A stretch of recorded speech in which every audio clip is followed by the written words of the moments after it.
आत्म में निरत नित्य हितोपदेशी।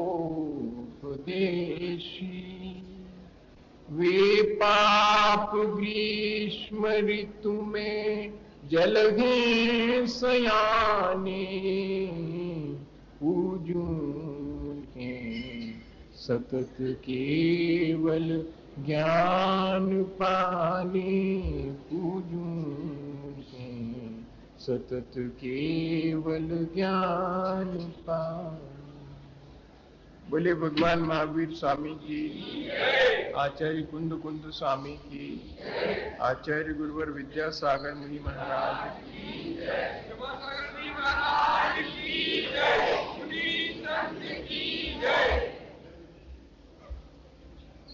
हम सब लोग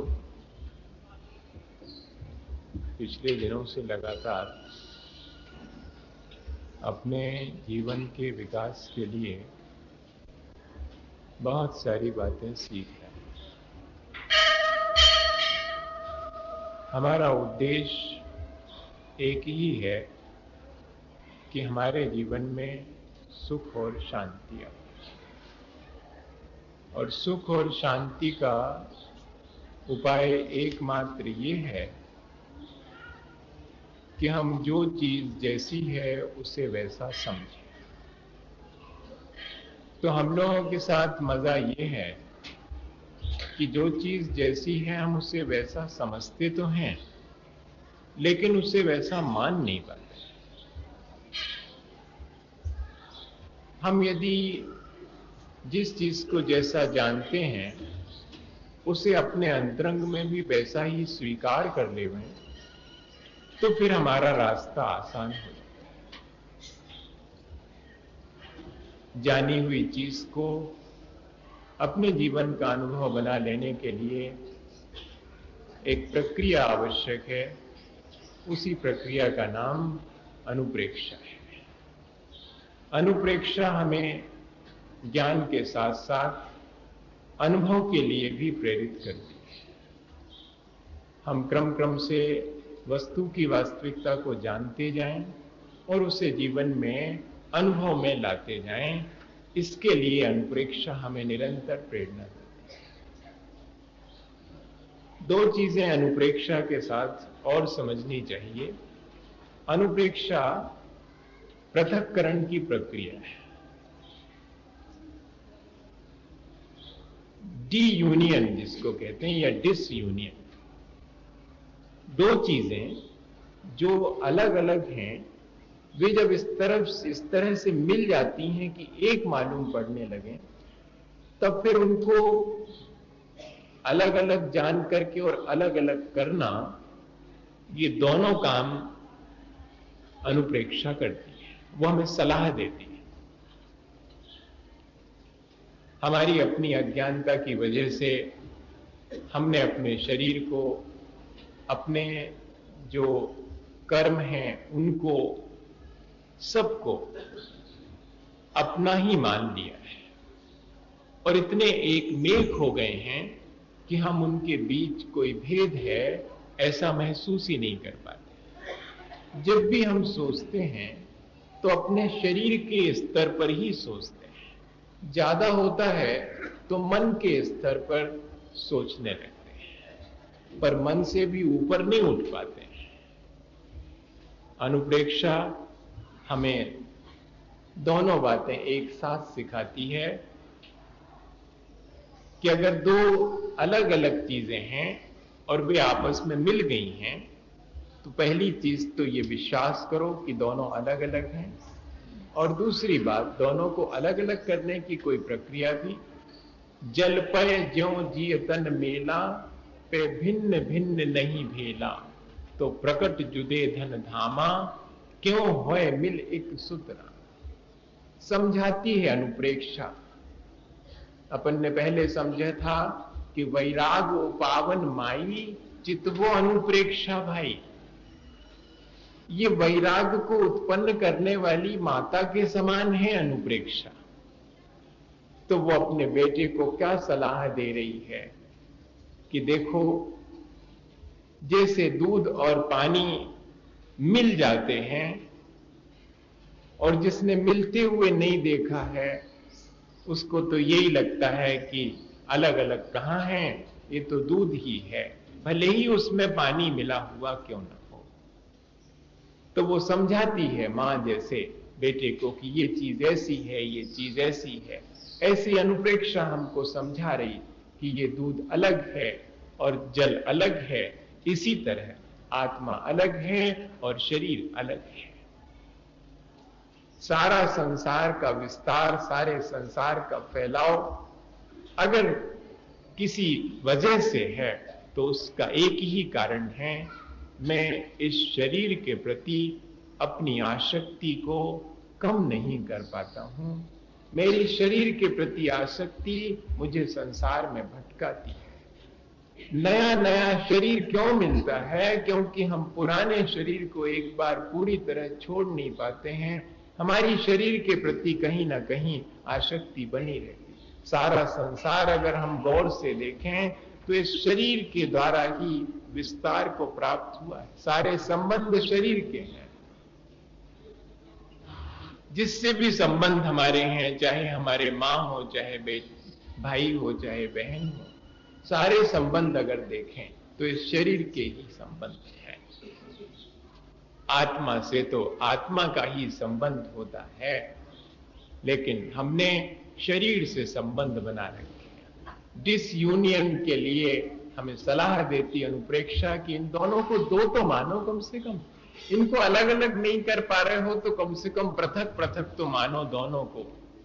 और जब पृथक मानेंगे तभी दोनों की तासीर समझ में आएगी, आत्मा का स्वभाव क्या है। और यह चेतन, ऐसा नहीं तू चेतन, देह अचेतन, यह जड़ तू ज्ञानी, मिले अनादि जतन ते बिछुड़े, ज्यों पय अरूपानी। जतन से बिछुड़े, मिले तो अनादि काल से दोनों एक साथ इतने एकमेक हो गए हैं, लेकिन अब कोई जतन करना पड़ेगा, कोई प्रयत्न करना पड़ेगा, यत्न करना पड़ेगा, तब ये अलग अलग हो पाएंगे। मिलना जितना आसान है, इन दोनों को जुदा जुदा करना या जुदा जुदा मानना उतना ही कठिन। सारी साधना इसी बात की है कि मैं अपने शरीर को कितना अपना मानता हूं और कितना पर मानता हूं। इस पर ही पूरा जीवन, पूरी साधना टिकी। जिन क्षणों में मैं शरीर को अपना मानता हूं, उन क्षणों में शरीर में होने वाले सुख दुख को भी मैं अपना ही मान लेता हूं, उसके सारे संबंधों को अपना मानता हूं।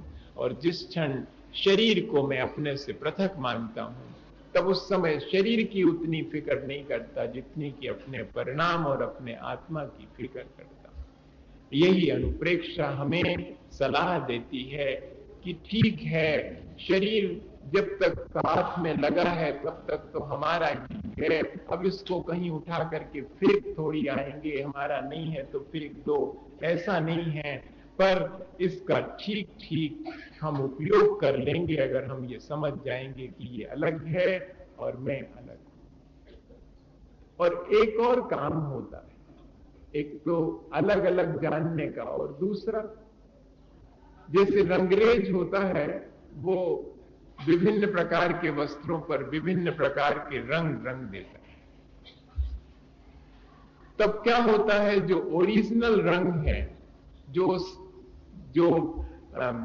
कपड़ा मान लो सफेद था, उस पर कोई रंग अपन ने रंग दिया तो वो कपड़ा सफेद नहीं रह गया, रंग गया। इसी तरह तो हमारा जीवन भी है। हम पांचों इंद्रिय और उसके विषयों में अपने मन को रंगते रहते हैं। अनुप्रेक्षा हमें सिखाती है, डीकलराइजेशन सिखलाती है।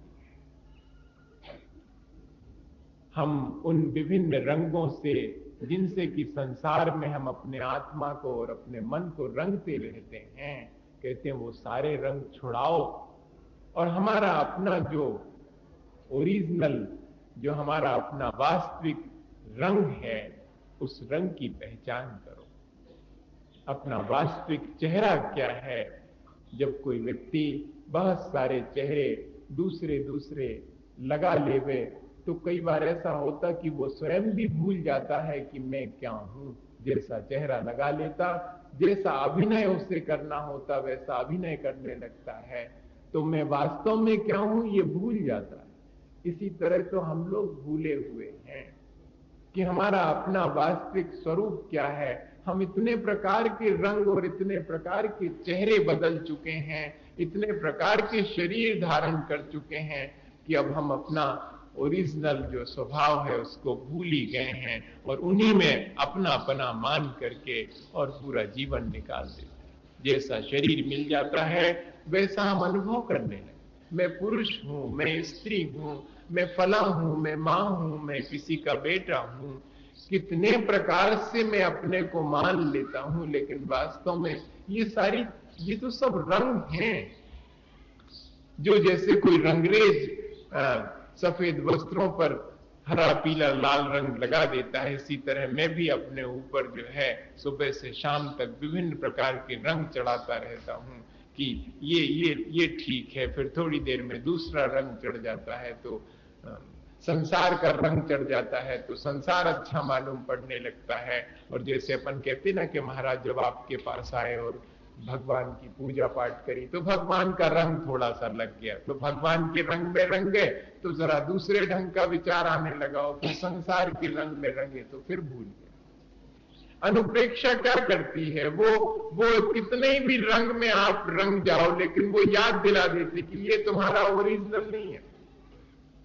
बस इतना ही काम करती है अनुप्रेक्षा। जैसे कोई नया रंग लगना शुरू होता है हमारे जीवन में, पांचों इंद्रिय और मन के ढेर सारे रंग हैं, वो जैसे ही रंगना शुरू होते हैं वो इशारा कर देती कि देखो फिर एक नया रंग लगा, जरा सावधान रहना, तुम्हारा अपना ओरिजिनल चेहरा ना मिट जाए, तुम्हारा अपना जो अपनी पवित्र आत्मा की पवित्रता है वो मलिन होती चली जा रही है, तुम फिर एक रंग में रंग रहे। तो इस तरह अनुप्रेक्षा हमको सलाह देती है कि जो पर है उससे कितना भी एक में खो जाओ लेकिन पर को पर मानो। डिसयूनियन, जो दो चीजें अलग अलग हैं फिर भी एक मालूम पड़ती हैं, उनके लिए अलग अलग ही जानो। इतना तो करो और कोशिश करो कि वे अलग हैं ऐसा अनुभव करो। मैं इस शरीर को खिलाता हूं, मैं इस शरीर को नहलाता धुलाता हूं, मैं सुलाता हूं। आचार्य महाराज कई बार कहते हैं कि जिस समय हम लेटने लगे तो क्या विचार करना, मैं इस शरीर को सुला रहा हूं, मैं फिर भी नहीं सोऊंगा। जब आहार करने लगे तब विचार करो कि मैं इसे खिला रहा हूं, मैं तो नहीं खा रहा। बहुत कठिन काम है। ऐसा अपन विचार भले ही कर लेंगे लेकिन अनुभव नहीं होता ऐसा कि मैं, लगता तो यही है कि मैं खा रहा हूं।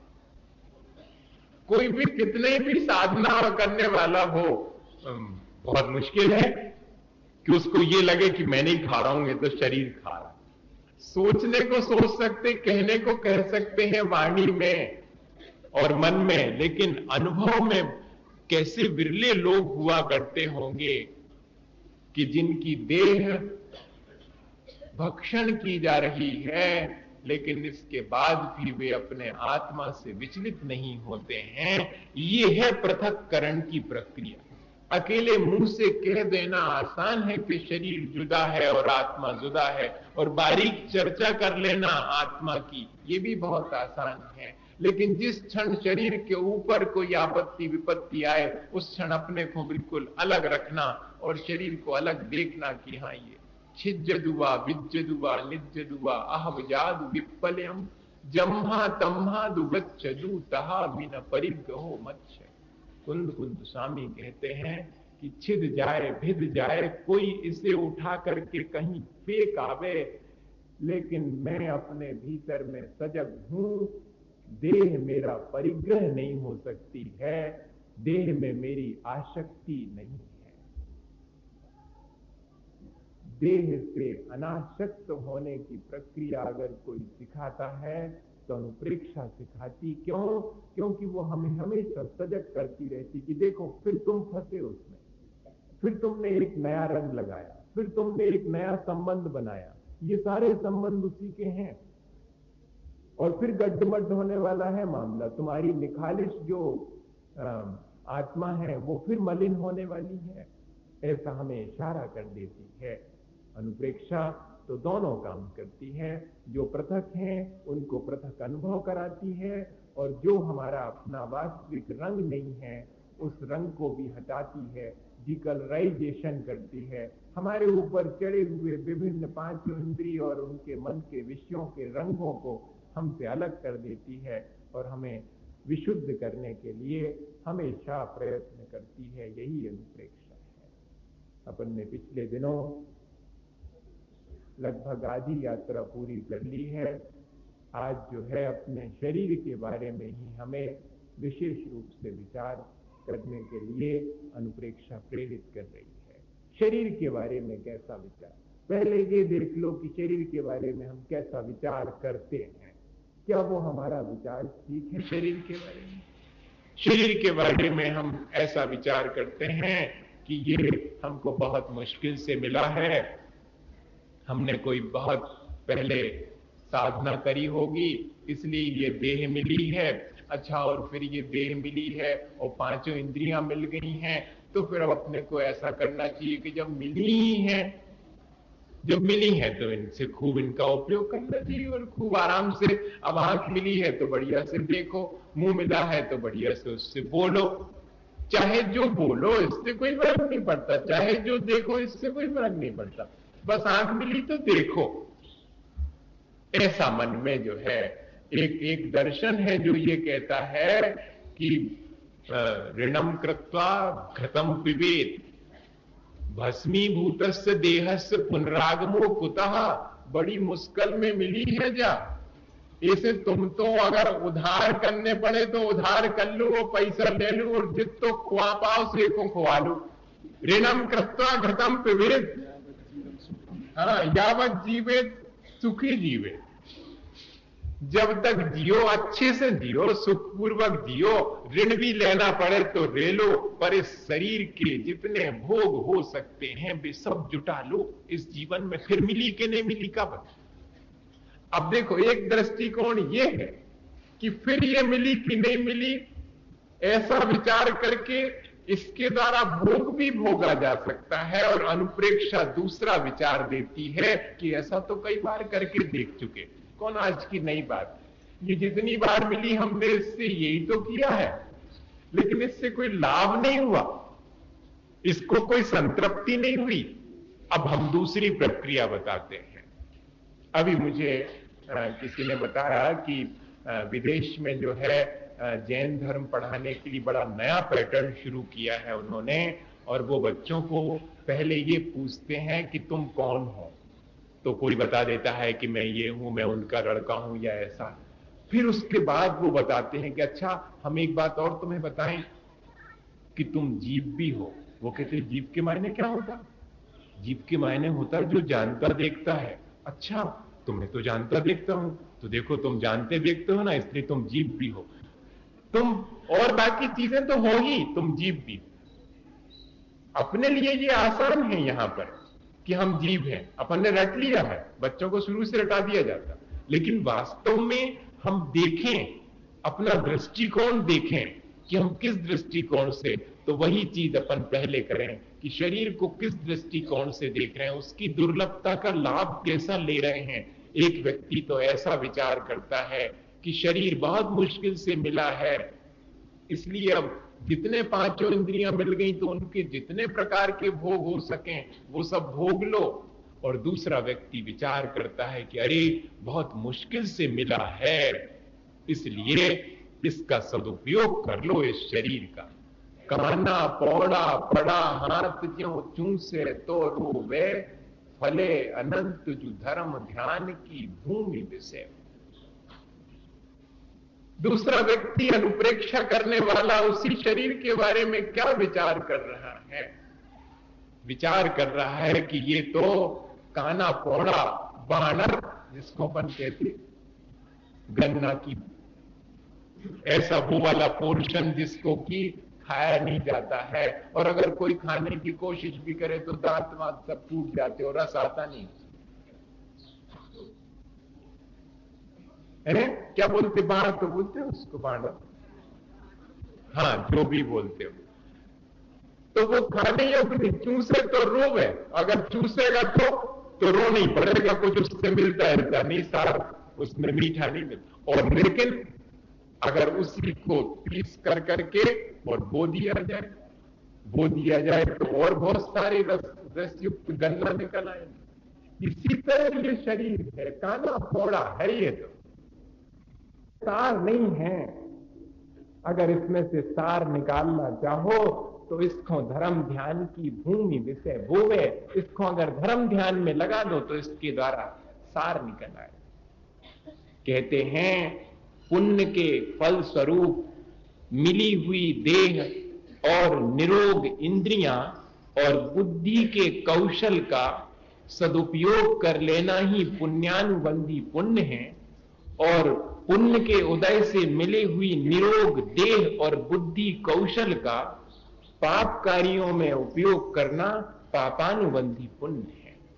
हम अपने पूर्व अर्जित कर्मों को क्या दिशा देना चाहते हैं, ये हम पर निर्भर है। अनुप्रेक्षा हमें सिखाती है कि हम क्या दिशा दें।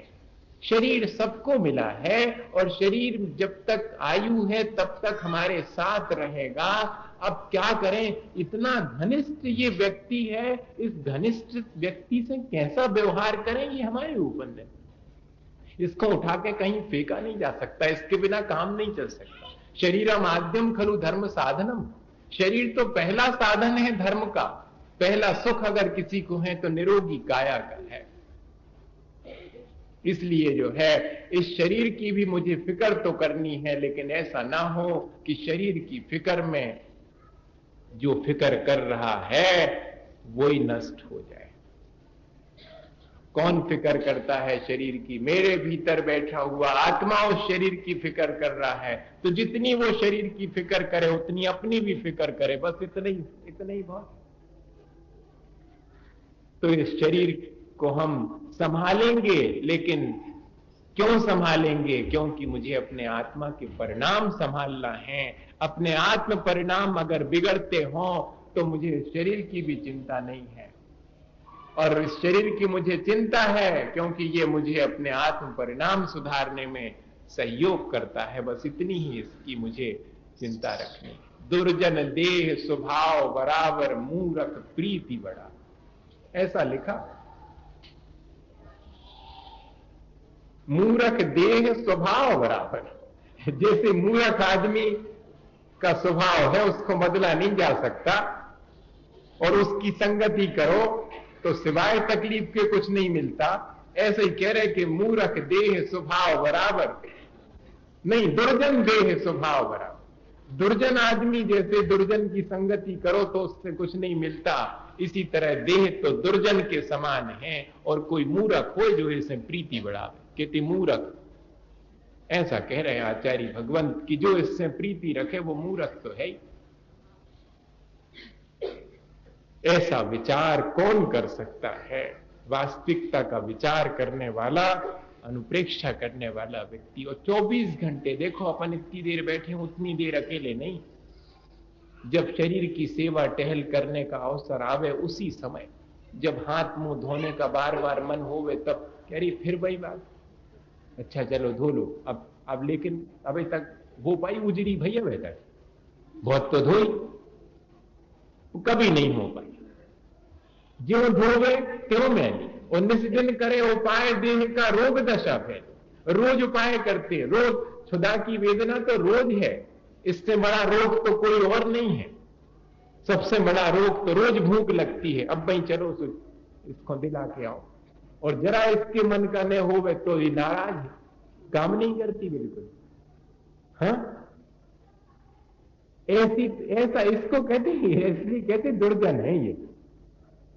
और हर आदमी की दृष्टि जो है इसी पे चली जाती। हम तो दिन में 25 दफे यही सुना, कोई भी आप कमजोर हो गए महाराज, पहले से बहुत कमजोर दिखा।